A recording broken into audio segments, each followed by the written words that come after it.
Surat TV સમાચાર સાથે હું છું જિજ્ઞાસા। સમાચાર સુરતથી મળી રહ્યા છે। શહેરમાં લાંબા વિરામ બાદ ધોધમાર વરસાદ।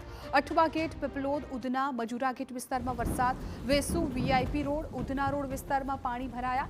ધોધમાર વરસાદને કારણે અનેક જગ્યાએ પાણી ભરાઈ ગયા। સામાન્ય વરસાદમાં સુરત શહેરમાં સ્થિતિ ખોરવાઈ છે।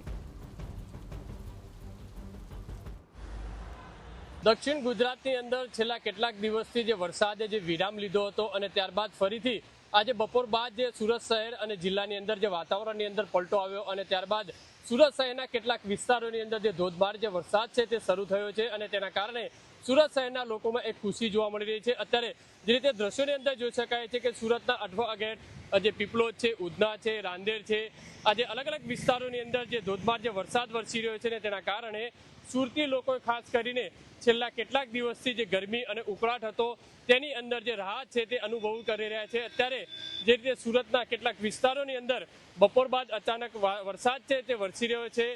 જે સુરત શહેરમાં ધોધમાર જે વરસાદ વરસ્યો હતો અને ત્યારબાદ અચાનક જ છેલ્લા 4-5 દિવસથી જે વરસાદ છે તે જે વિરામ લીધો હતો અને તેના કારણે ખેડૂતો અને ખાસ કરીને શહેરીજનોમાં એક ચિંતાનું જે મોજું ફરી વળ્યું હતું। પણ અત્યારે આ દ્રશ્યોની અંદર જોઈ શકાય છે કે અઠવા ગેટ, પીપલોદ, ઉધના, રાંદેર, અડાજણ, જે વરાછા વિસ્તારની અંદર જે ધોધમાર જે વરસાદ વરસ્યો છે અને તેના કારણે શહેરના અનેક વિસ્તારોની અંદર ઠંડક જે પ્રસરી છે અને ખાસ કરીને જે હવામાન વિભાગ તરફથી પણ જે રીતે આગાહી કરી હતી તે પ્રમાણે જે વરસાદ છે તે વરસી રહ્યો છે। અને દક્ષિણ ગુજરાતના ખેડૂતોની વાત કરીએ તો સુરત શહેર અને સુરત જિલ્લાના જે ખેડૂતોમાં એક ખુશી છે તે પણ જોવા મળી રહી છે।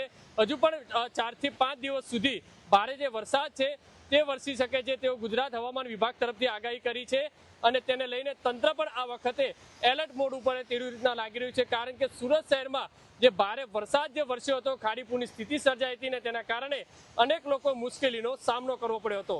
કેમેરામેન સંજય ચંડેલ સાથે બલદેવ સુથાર, TV9 સુરત। તો હવામાન વિભાગ દ્વારા દક્ષિણ ગુજરાતના વિવિધ વિસ્તારોમાં વરસાદની આગાહી કરવામાં આવી હતી। આગાહી અનુસાર સુરત શહેરમાં બપોર પછી વિવિધ વિસ્તારમાં વરસાદ વરસ્યો હતો।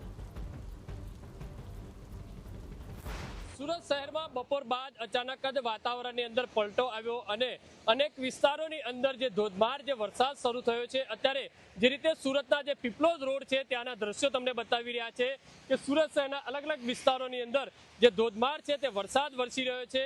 ડુમ્મસ તરફ જવાનો આ જે રોડ છે ત્યાં આ દ્રશ્યો જોવા મળી રહ્યા છે। સુરત શહેરમાં કાળા ડિબાંગ સાથે જે સતત જે વરસાદ વરસી રહ્યો છે અને તેના કારણે શહેરીજનો ક્યાંક જે ઠંડકનો અનુભવ કરી રહ્યા છે। પણ છેલ્લા કેટલાક દિવસથી જે વરસાદે જે વિરામ લીધો હતો ને તેના કારણે અનેક લોકો છે તે ગરમીથી આજે અનુભવી રહ્યા હતા અને સાથે સાથે સુરત અને સુરત જિલ્લાની અંદર સૌથી મહત્વની વસ્તુ એ છે કે અત્યારે જે કાળા ડિબાંગ જે વિઝિબિલિટી જો કહી શકાય તે ડાઉન થયા હોય તે રીતના દ્રશ્યો છે તે જોવા મળી રહ્યા છે। આ રીતના દ્રશ્યો છે તમને સુરત શહેરના પીપલોદ, ઉધના, ડિંડોલી, અલગ અલગ વિસ્તારોની અંદર જે જોવા મળી રહ્યા છે। આ જોઈ શકાય છે અત્યારે વિઝિબિલિટી સુરતની અંદર જે ડાઉન થયું હોય તે રીતના દ્રશ્યો સામે આવી રહ્યા છે। કારણ કે સુરત શહેરના કેટલાક વિસ્તારોની અંદર જે ધોધમાર જે વરસાદ વરસી રહ્યો છે અને રાહતદારીઓને તેમનો જે સામનો છે તે કરવો પડી રહ્યો છે। એટલે કે ગુજરાત હવામાન વિભાગ તરફથી પણ જે રીતે આગાહી કરી હતી કે આવનારા 2 થી 3 દિવસ સુધી જે ભારે વરસાદ છે તે સુરત અને સુરત જિલ્લાના દક્ષિણ ગુજરાતના કેટલાક વિસ્તારોની અંદર વરસી શકે છે। કેમેરામેન સંજય ચંડેલ સાથે બલદેવ સુથાર, TV9 સુરત।